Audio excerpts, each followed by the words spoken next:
శుభోదయం. ప్రభువైన యేసుక్రీస్తు నామములో వందనాలు తెలియజేస్తూ పరిశుద్ధమైన దేవుని గ్రంథములో నుండి లూకా సువార్త 22వ అధ్యాయము 40వ వచనం. మీరు శోధనలో ప్రవేశించుకుంటున్నట్లు ప్రార్థన చేయుడని చెప్పి ప్రార్థన చేసుకుందాం. పరిశుద్ధమైన యేసు వందనాలు స్తోత్రాలు చెల్లిస్తూ వాక్యం ధ్యానిస్తుండగా మీ సన్నిధి మాతో ఉంచి నడిపించి దీవించమని యేసు నామంలో ప్రార్థించి అడిగి వేడుకొంచున్నాము తండ్రి. ఆమేన్. యేసుక్రీస్తు ప్రభువు తాను శిష్యులతో ఈ విధంగా మాట్లాడుచూ ఉన్నాడు. మీరు శోధనలో పడకుండానట్లు ప్రవేశించకుండానట్లు ప్రార్థన చేయుడి అని చెప్పి వారి యొద్ద నుండి రాతివేత దూరం వెళ్ళి మోకాల్లోని తండ్రి, ఈ గిన్నె నా యొద్ద నుండి తొలగించుము, నీ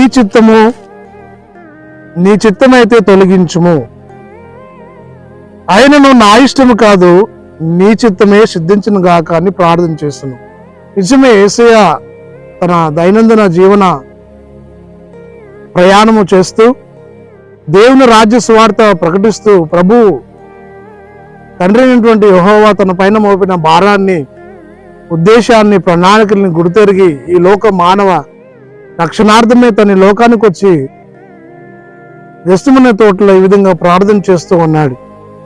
దేవుని చిత్తాన్ని నెరవేర్చిన కుమారుడైనటువంటి ప్రభువు, నీవు నేను కూడా క్రీస్తు కుమారులం కాబట్టి దేవుని యొక్క చిత్తాన్ని అనగా ప్రభు యొక్క చిత్తాన్ని తెలుసుకొని ఆయన ఉద్దేశాలను నెరవేర్చేవారుగా సిద్ధపడి ఉండవలేను.